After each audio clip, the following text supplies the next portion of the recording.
All right, well, good morning and welcome down here to Occidental Square, and thank you for coming to this announcement on the proposed second cycle of investments for the people of Seattle's Metropolitan Park District. When we began this journey in the spring, I committed to community being the guiding North Star of this process, and I'm honored to be joined today by a broad coalition reflecting that outreach and that shared commitment in our broader Seattle community. Leaders from business and labor, advocates for open space, activists pushing fervently for action on the existential threat of global climate change, and neighborhood groups organizing for off-leash areas, playgrounds, clean bathrooms, and more all across the city of Seattle. Together we joined as a council with Mayor Harrell to build a plan to make our parks open spaces that are clean, green, and accessible to all. Partnerships between the mayor and council are essential for us to build on our mandate from the people of Seattle for the action-oriented change that they expect and demand from their leaders. And to Park Superintendent Christopher Williams, who I'm joined with here today, to Director of the Waterfront Marshall Foster, to all of our other partners in the executive branch, I offer my sincere thanks for that partnership that is moving this city forward. This proposal today maintains the investments that I jointly announced with Mayor Harrell at the end of last month, and builds on it with additional supports for a funded mandate to make our parks clean, green, and accessible to all. It's the result of 14 public meetings, over 300 in-person public comments, 20 formal requests from organizations, and more than 500 letters, emails, and messages. It reflects the testimony of a city proud of the legacy of our Olmsted parks and our collective determination to protect and expand them. Our parks will be clean. This plan adds crews to respond to graffiti and vandalism, expands the cleaning of bathrooms and comfort stations, and increases major renovations to those comfort stations so that they can be used year-round. This proposal is a funded mandate for park bathrooms that will be clean, safe, and open for all the people of Seattle. Our parks will be green. This proposal increases the planting of trees in our developed parks to make sure we have more, not less, trees at the end of this 6-year cycle. We will expand the Seattle Conservation Corps, Seattle's answer to the New Deal Civilian Conservation Corps, to provide jobs and workforce training to people experiencing homelessness in our community. More than 80% of Conservation Corps members leave that program with stable housing. More than 90% leave with long-term employment. We will green our parks and we will provide economic opportunity to the people of Seattle through this proposal for the people of Seattle's Metropolitan Park District. And as we were starkly reminded just a week ago, the smoke from climate change induced wildfire will appear every summer to choke and oppress the people of the Pacific Northwest. This plan will put real support behind achieving our goal of decarbonizing our community centers by 2035. This plan will put real support behind cooling and heating and ventilating and air conditioning and weatherizing those community centers.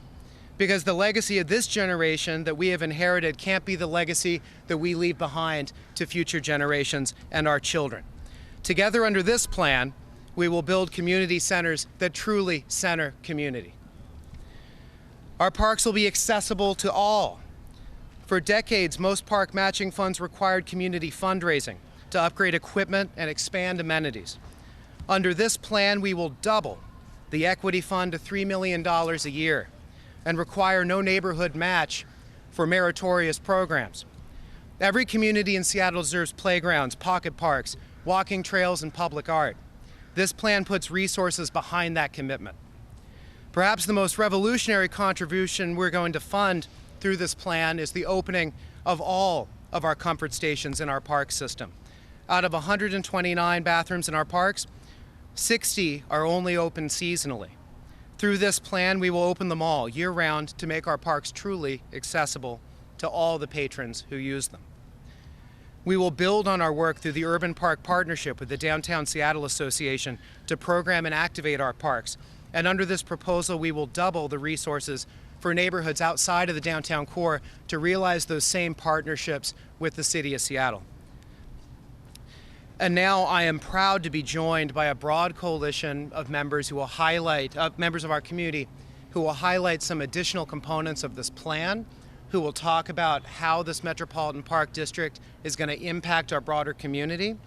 And we will start with the head of the Seattle Parks Foundation, Rebecca Baer. Rebecca, come on up here.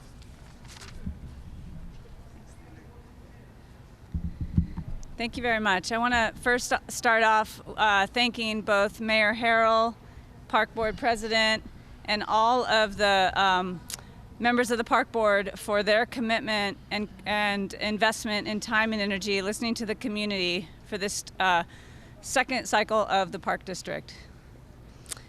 Through the last couple of years in the pandemic, through our racial reckoning, we have really learned that parks are essential infrastructure for the city. Without our parks, we would not have had the space to breathe, the space for community, and the space to recreate and connect.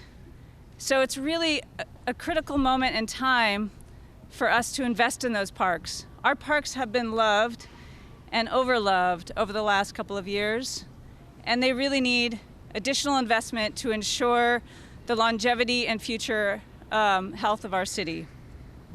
So this Park District plan makes a commitment to the city. It makes a commitment to the Seattle residents. It addresses our concerns about safety, maintenance, bathrooms, and programming. It invests in our youth, and it invests in our dogs, and as well as our elders. It gives us a future of a city that we can be really proud of. Our hope at the Seattle Parks Foundation is that this plan, through the investments in this plan, we reverse the 100-year history of racism in our city by eliminating the red lines. Our hope is that we address the future of our city through climate resilient hubs in our community centers and places where our community can go to feel safe and recreate in a healthy way. It invests in our workers and future jobs, green jobs, for the future of Seattle. So our hope is that in the next 6 years, we have residents who are deeply proud of the Emerald City, that we can truly call it the Emerald City, and that loving our parks in Seattle stands out beyond measure. Thank you very much. Thank you. Right, and now it's my pleasure to bring on up here a representative from the Laborers International Union. Andrea, where are you in the, there you go, here, come right on up here. Thank you so much. Good morning, everyone. I'm Andrea Ornelas, a proud member of LIUNA Local 242. I'm glad to be here today in support of Seattle Parks Levy and the benefits it will create. Opportunities like this allow me and my husband to provide for our families, and I know it will do the same for other Seattleite families as well.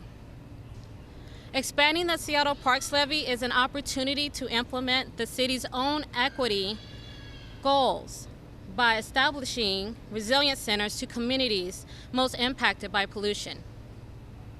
Upgrading Seattle's community centers for climate resilience and clean energy is of most urgency for workers, families, and surrounding neighborhoods. These many opportunities will benefit the neighborhoods, the residents, and their families.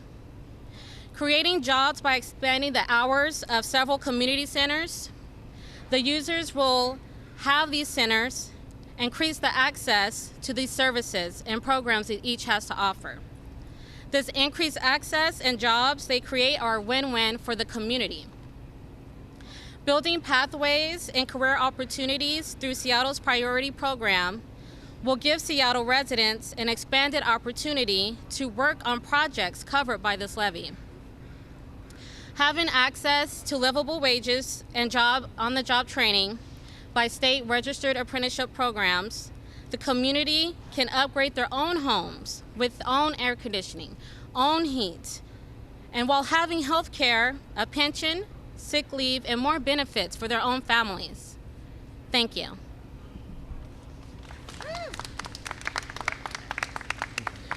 Thank you. And next up, we've got John Scholes from the Downtown Seattle Association. And before he jumps up here, I want to recognize the park ambassadors here who've been activating the space, who have been in this park all morning, helping us to set up this space. It's just such a testament to the partnership we hope to build and emulate with the Downtown Seattle Association. And to all of the ambassadors within earshot and beyond, thank you so much for your service. And with that, I'm going to introduce John Scholes. Thanks so much, Councilmember. And I echo your appreciation for our ambassador teams and the city staff that do so much work to keep our downtown parks and parks across our city in great shape and make sure that they're open and welcoming to all. You know, great cities have great parks, and great parks get the basics right. And it's why I'm so pleased to see so much focus by Councilmember Lewis and the mayor on the basics of ensuring our parks are clean and well-maintained and safe and open and inclusive for all. That's so critical to all of our enjoyment of these spaces throughout our city and in our downtown. We've had just a great partnership with the Parks Department over the last 7 or so years to take this space in Westlake Park and others and make them spaces where we all can enjoy and be, and spaces that are well utilized. And that's so important particularly in our urban neighborhoods where you might not have a backyard, and so the park in your neighborhood, whether it's downtown or on Capitol Hill or maybe in downtown Ballard, is in many ways your outdoor space, and it's your space to connect with others in your community and to recreate and to socialize and to enjoy the outdoors in our great city. So we look forward to continuing to build on this partnership where downtown property owners have been invested along with the city to take what used to be fairly underutilized spaces that a lot of people would avoid and make those spaces that are accessible and open to everybody and that are well used throughout the day and throughout the week. So thank you to the community members, the Parks Board, and the leadership of our mayor and Councilmember Lewis for this proposal so that we can reboot and reinvest in our park system in downtown and across our city. And again, focus on getting the basics right. I think that's so key to the success of our system overall. So appreciate the opportunity to be with you today. And thank you again to our ambassadors who are out here every day in this park and public areas downtown, keeping it clean and welcoming to all.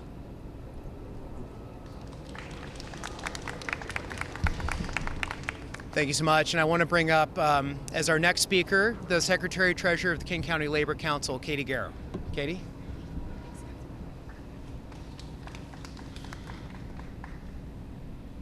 Good morning. In the labor movement, we greet each other as family. So good morning, brothers, sisters, and siblings. It's good to be with you all today. My name is Katie Guerra. I'm the elected leader of MLK Labor. MLK Labor is an umbrella group for unions here in King County. We collectively represent more than 150,000 union members who labor in our community centers, who run programming in our community centers, and who build and maintain the construction of our community centers.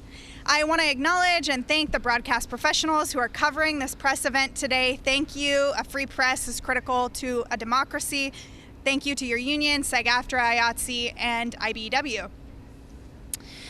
I am so delighted to be here in support of the Parks Levy renewal. Not just because it's a jobs program, and let's be clear, it is. You heard from Sister Andrea Ornelas that there's more than $200 million in capital improvements to our community centers and parks as a result of this levy, which goes directly to jobs, to feed families, to sustain our communities here in Seattle. But it also contributes to the vitality of our social fabric here in Seattle. Having community centers and parks that are welcoming spaces are fundamentally a working class proposition. Who uses community centers and parks? Working families. They're where we go to make sure that our kids learn how to swim. They're where we go with our teenagers to make sure that they stay safe but still have some autonomy. They're where our seniors go for social interaction, and making sure that our community centers are in fact climate resilience hubs into the future is going to ensure that our most vulnerable populations have a safe place to be during inclement weather situations. The levy is undoubtedly a jobs program and will improve the quality of life for Seattle's working families. Thank you so much to Councilmember Lewis for his leadership on this levy package, to our union leaders who have been partnering with environmental leaders at 350 Seattle, LIUNA 242, IBW 46, Teamsters 117, Protect 17. These are all the unions that represent workers who maintain and build our community centers. Thank you to all of them.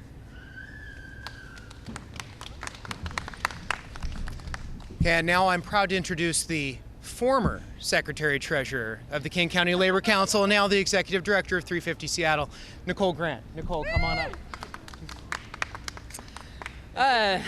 To invite to the podium if you want to do a joint statement. So I just wanted to go ahead. Thanks everybody in the media for covering this important story. My name is Nicole Grant. I use she and her pronouns, and I'm the Executive Director of 350 Seattle, a climate action organization.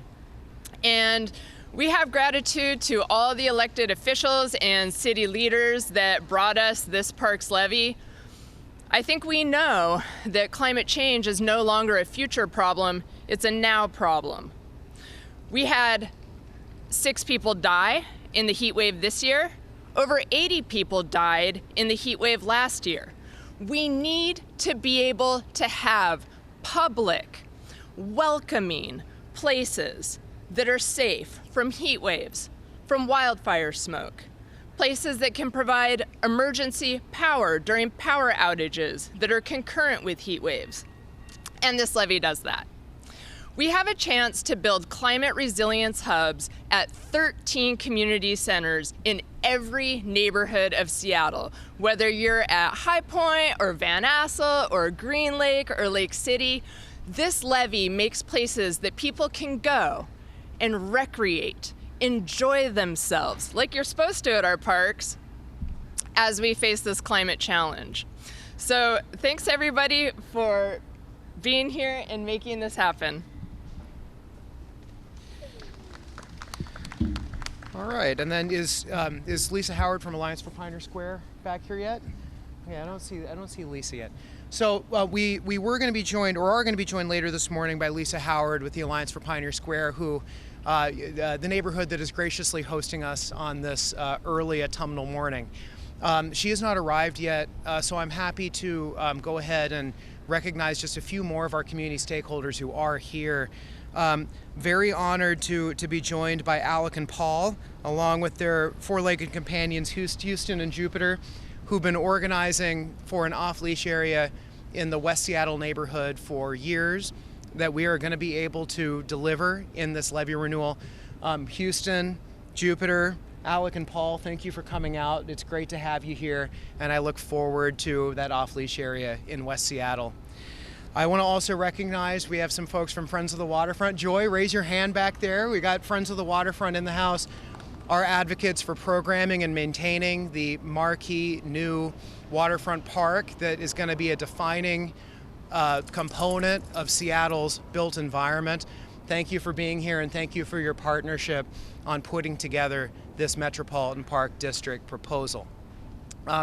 With those shout outs, I am happy to start questions, if folks have any questions here. Yes, Sarah Grace. Any specific examples of community centers or parks or neighborhoods that will benefit from this version of the budget compared to the one that was introduced earlier? Yeah, so this plan is going to build on the investments that Mayor Harrell put forward to expand the amount of money that is available for community center renovations, particularly climate conscious improvements. By making this commitment and by taking advantage of our ability to bond some of these investments, we can expand the number of community centers to a larger list to make progress between now and 2035 on this goal. And really early, a big commitment that I wanted to make in this package is more often than not as a city, we set ambitious goals. And that's just words on a piece of paper. That's just words on a resolution unless we come together to put real resources and real assets behind achieving those goals. And what we are seeing here today is a commitment from the city that in this Metropolitan District renewal, there's going to be real money put behind the ability to do climate conversion work in our community centers. And we do have a board here indicating community centers that will be receiving climate-conscious improvements that we hope will at the very least commence in the 6-year cycle and will hopefully be completed by the end. Yes. Can you break down for us what exactly is going to be in this equity fund and why it's so important that we double that, and maybe just some illustrations, examples, so people at home can find it tangible? Yeah, I'll answer that question first, then I'm happy to have Superintendent Williams jump in. The equity fund is truly a great step forward in how we as a city work with the community to realize important community projects. As I stated in my initial remarks, more often than not, historically the standard has been if a neighborhood can raise some money, the city will come in and match it. That's been a prohibitive barrier for a lot of important projects for communities that don't have the ability to raise that money to seek that match. There's a couple of examples on this map that I can call out immediately that we are prioritizing for funding and increasing to make sure we can realize it in the 6-year cycle. Rainier Beach Skate Park. We're going to put some dedicated money in this levy to realize that community goal of activating the Rainier Beach Skate Park and getting that over the finish line. Beersheba Park, which has been a great example of partnership with multiple sources of funds from different governments and different grants. We're going to put some money in the MPD to get it over the finish line and complete that critical investment. There was some great reporting today in the Seattle Times on some critical investments in Lake City. One of those mentioned investments, Littlebrook Park. We are funding Littlebrook Park in this package. And it's really critical because this is an iterative list. Communities are constantly coming up with ways that we can activate our spaces, improve our spaces, provide opportunities for people to get outside and enjoy our parks. And this equity fund is going to be an ongoing source to make sure that when those projects are proposed, we can work through meritorious projects and make sure that money will not be a barrier to partner with the city to realize those visions. And Superintendent, if you want to jump in on... You did a great job. But you're just... you sure? Here. Thank you so much, Council Member. I'll just echo everything the Council Member said. This is an opportunity to lean into the equity proposition for the city. These grants are likely going to be as much as $750,000. So they are significant investments that will not require a match, that will likely have some sort of equity filter or equity screen. So this is a big step in the right direction. Yes. Just talk about how you're going to keep this sustainable. We see parks like this get paved up and then start deteriorating. What are the resources you're going to put into these parks to make it equitable so it's parks throughout the city and sustainable so that it continues to like this? Yeah. Well, I'm going to start by talking a little broader than your question, but don't worry, I will answer it. I'll get back to it, all right? But the first thing that I want to say is this whole process has been a great example of the kind of partnership that people of Seattle expect to see from their government. It's been an example of the executive branch and the legislative branch working together to deliver on those tangible improvements that, with the premise of your question, you're talking about seeing and maintaining and sustaining. City government does not work if the left hand doesn't know what the right hand is doing. And we have plenty of recent experience to show that that's the case. So when we started in the spring, my question was to Superintendent Williams, look, we want our parks to be clean, safe, and open. And then, eventually, by the time we got to the fall, I wanted it to be clean, green, accessible to all. But, at the time, clean, safe, and open. That's what I was saying at that point. And what do you need to do that? How can we partner with Mayor Harrell and with Superintendent Williams to make sure that we are preparing for the types of investments that are going to allow us to sustain, to build, to make sure our parks are clean, safe, and open. And through that partnership and that communication between the council and Mayor Harrell, we've come up with this proposal today, and Superintendent Williams could maybe come in to talk about some of the nuts and bolts of how that's going to be implemented. But look, we're the budget authority as the council. We decide what resources a department gets or they don't get. The executive then has to implement. The system only works if the legislative branch is asking the executive, what do you need to get the job done? And that's what we've been seeing this year with our partnership with Mayor Harrell, and that is demonstrated today in this proposal we're bringing forward. But as I stated in my opening remarks, we're gonna have clean teams that can go out to parks to mitigate and take care of vandalism. So if there's graffiti, if there's damage to a comfort station, we're gonna have teams we can dispatch to take care of those problems. we're going to increase the frequency to clean comfort stations. So people can expect a comfort station will be open and it'll be clean, and we'll have the resources and personnel to do that work. And I think that it would be best at this point to get into the specifics, to have Superintendent Williams, who will be implementing this, come in to talk a little bit more about that mandate. But in our engagement as a council, it was, how can we give you a funded mandate for the reality we all want to see? And that's what this plan does today. So, Superintendent? Thank you. Yeah. So the Park Department over the past summer has been quietly engaged in what we call a cleaning surge. And what this has meant is we have gone across the city and provided enhanced cleaning to all of our parks. It's no question for anyone that our public park system took a hit as a result of the pandemic when we were focused on mission essential services.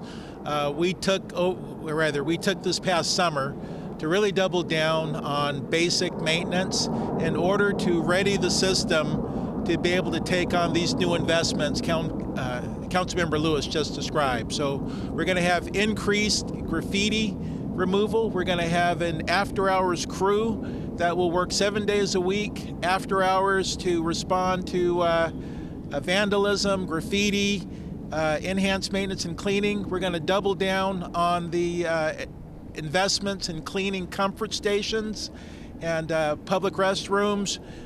Just the kinds of nuisance kinds of things that when you go to a park are kind of annoying. So we're going to do more of those things. Yeah.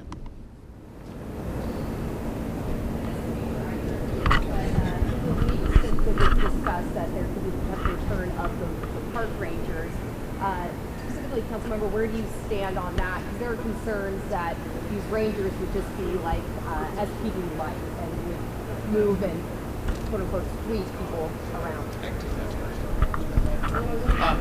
Yes, thank you. So as I said, this plan maintains all the investments that we jointly proposed with Mayor Harrell, including the park rangers.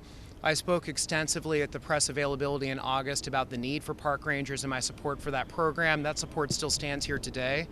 I'm glad that community members have raised potential concerns about how we need to be vigilant and what the role of the park rangers will be, and make sure that they truly are an investment that makes our parks accessible to all and not a potential tool to exclude people from our public spaces.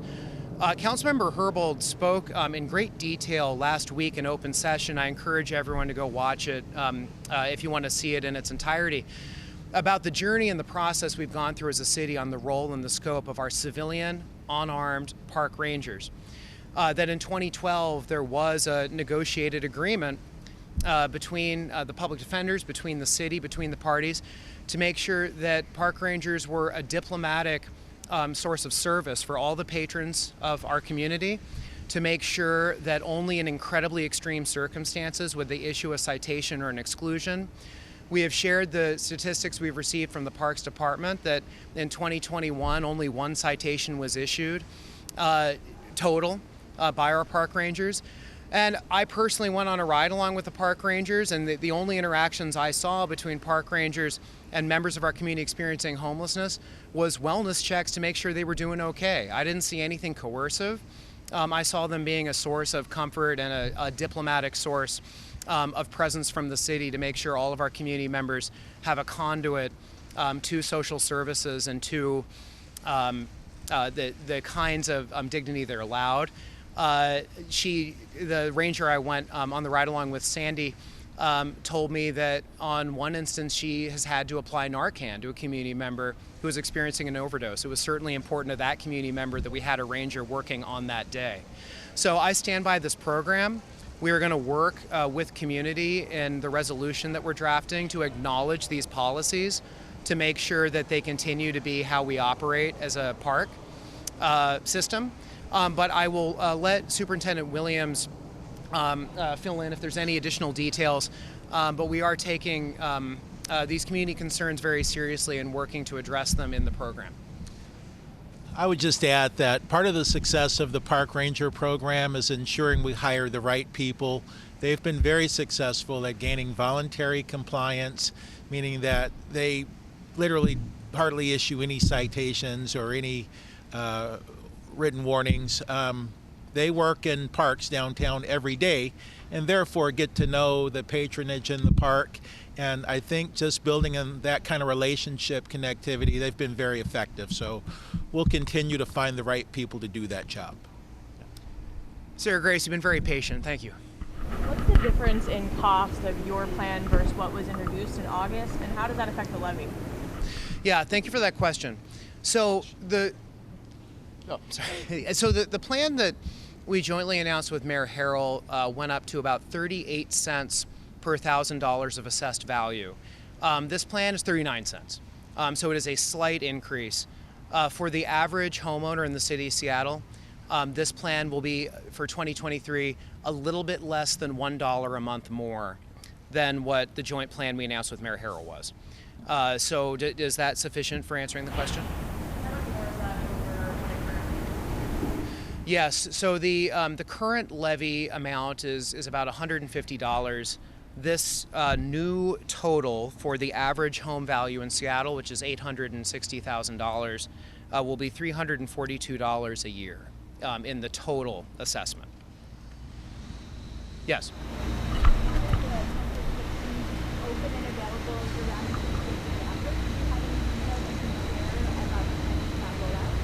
Yeah, that Superintendent, what was that question? It was about how are we going to keep them all open all year, and that sounds like a good invitation too to talk about the auto locking, which is a good policy. But here, go ahead. All right, thank you.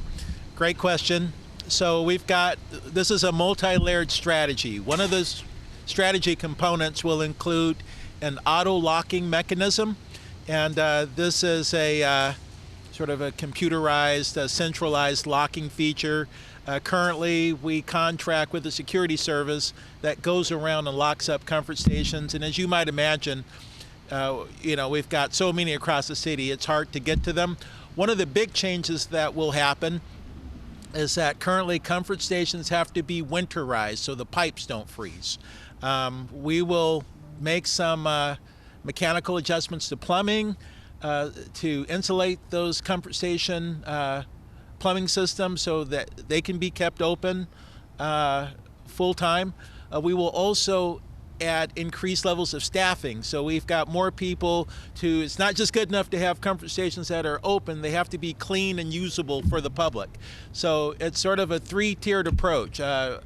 Automation, sort of the mechanical refiguration of the plumbing, and enhanced maintenance. Sarah Grace? Concern about the rate of the levy. It's practically doubling in its second iteration, and can you speak to that a little bit?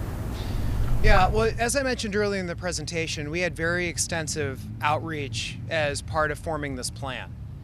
And, I held a number of town halls in my district in Queen Anne, Magnolia, Belltown. We held town halls throughout the city that were well attended in Rainier Valley at Rainier Beach Community Center, and up in Northgate as recently as 2 weeks ago in the Northgate Community Center. And the feedback that we heard overwhelmingly was that people wanted a funded mandate for our parks. We have, of course, received in some of our feedback some people who have expressed concern over the rate, but I would say overwhelmingly more of what we have heard is people willing to pay a higher rate if it can translate into tangible, felt benefits in how they interact with their parks and public spaces. And that is the plan that we put forward today.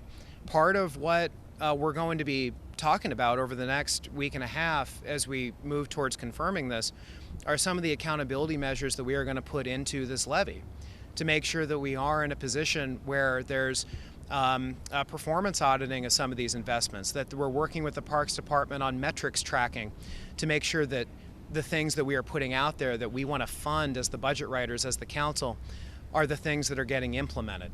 And you're going to see more of those details as we have deliberations in open session over the next week and a half on this. But it's really important that we deliver on the funded mandate that people of Seattle want to see and that Mayor Harrell and the council are committed to delivering. Yes. I have a question about the dog park. So, if I remember correctly from last week's meeting, about 30% of public comments involves dogs in dog parks. Are there any other off-leash areas in the works? And if not, why was West Seattle selected for that? So we had a whole hearing on dog parks that I highly recommend anyone who's interested. I think it was in August. We can send the link to any outlet that's interested in checking it out. But one of the things that, we asked the department, like when you have an executive and legislative branch that are working well together and sharing information, you can get a lot more done. One of those things was identifying where are the gaps, where are the deserts in the city without off-leash areas. And, as the organizing for the West Seattle Dog Park Coalition shows, West Seattle is a neighborhood that is not well served by off-leash areas currently. So that is an area that we have definitely identified as one where we are going to earmark a new off-leash area that is reflective of that process we had in that hearing of identifying where are the deserts, where are the gaps. There are other areas in the city where we could improve the coverage of off-leash areas. We are fully funding an additional off-leash area for this cycle that we are going to work with the Parks Department to identify where that's going to be sited. But one other thing I just want to remind folks the Metropolitan Park District is an important tool. We're going to fund a lot of important things in the community with it. But over 2/3 of the park's budget comes from other sources. So if something is not in the four corners of this Metropolitan Park District, it doesn't mean that we can't work with parks, work through the budget process to figure out ways to continue to build on park priorities above and beyond the investments that we're making today. And I think that's another area where, clearly there's demand for more than just 2 new off-leash areas. And I'm committed to continuing to work on bringing those investments forward. So, thank you. And I think that with that, we are going to go ahead and and end the press availability today, but I'm happy to stick around for some additional one-on-one questions. I'm sure that my fellow panelists are as well. And with that, I'm going to wish everybody a pleasant morning, and thank you so much for coming down here and enjoying one of our marquee Seattle parks. So thank you.